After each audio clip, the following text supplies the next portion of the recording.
ආශිර්වාදමත් දවසක්. අද දවසෙත් අපි බලන්න යනවා දෙවියන් වහන්සේට ප්‍රේම කිරීම සම්බන්ධව. ඔබම මතක තියාගන්න ඔබ දෙවියන් වහන්සේගේ වචනය ඉගෙන ගන්න දැනගන්න ඔබ නිවැරදි වෙනවා.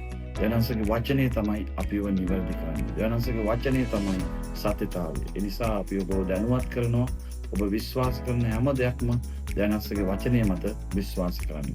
අපි අද දවසේ බලන්න යන ගීතාවලි 119 වෙනි පරිච්ඡේදයේ 165 වෙනි පදය. ඔබගේ ව්‍යවස්ථාවට ප්‍රේම කරන්නන්ට මහා සමාදානයක් ඇත.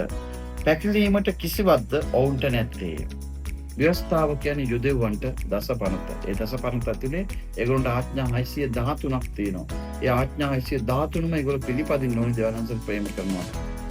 අපිට එළ දෙවියන් වහන්සේගේ වචනය. ඔබ උන්වහන්සේගේ වචනය තුල පවතිනවා නම් මොකද වෙන්නේ? ඔබට මහත් සමාදාන. සමාදානය කියන වචනේ ශාලෝම්.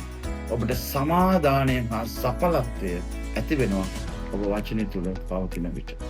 ඒ වගේම එතන කියන පැකිලීමට කිසිවක්ද ඔබට නැත්තේ. ඔබට පැකිලෙන්න කිසිම හේතුවක් නැහැ ඔබ දෙවියන් වහන්සේට ප්‍රේම කරනවා. උන්වහන්සේගේ වචනේ තුල පවතින විට. පැකිලීමට ඔබට කිසිම හේතුවක් වෙන්නේ නැහැ. ඔබට කිසිම පැකිලීමට කිසි බාධාවක් ඇති වෙන්නේ නැහැ ඔබ දෙවියන් වහන්සේට ප්‍රේම කරන නිසා. බයිබලයේ මොකද්ද පවසන්නේ? උන්වහන්සේට ප්‍රේම කරන අයට මහා සමාදානයක් ඇත. මහා සමාදානය. සමාදානය කියන වචනේ තේරුම මොකක්ද? ශාලෝම්, සඵලත්වය. සමාදානය හා සඵලත්වය. ඔබ දෙවියන් වහන්සේට ප්‍රේම කරන්න පටන් ගත්තම ඔබට ඇති වෙන්නේ සමාදානය හා සඵලත්වය. සමාදානය හා සඵලත්වය. සුවය, ප්‍රීතිය, ජයග්‍රහණය, සාර්ථකත්වය, හොඳ යහපත් පෞල් ජීවිතයක්, ඔබ ව්‍යාපාර කරනවා, ව්‍යාපාර ජීවන වීමක්, ඔබ රැකියාවක් කරනවා, රැකියාව උසස් වීමක්, වැටුප් වැඩිවීමක්.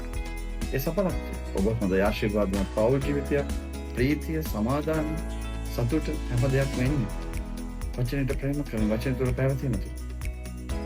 ඔබගේ ව්‍යවස්ථාවට ප්‍රේම කරන්නට මහත් සමාදානයක් ඇත.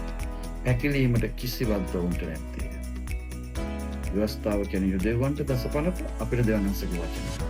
ඔබ වචනය තුළ දිගින් දිගට නොකඩවා එක ලෙස පැවසෙන විට ඔබට මහත් සමාදානයක් ඇත. පැකිලීමට කිසිවක්ද ඔබට නැත්තේ. Okay, God bless you.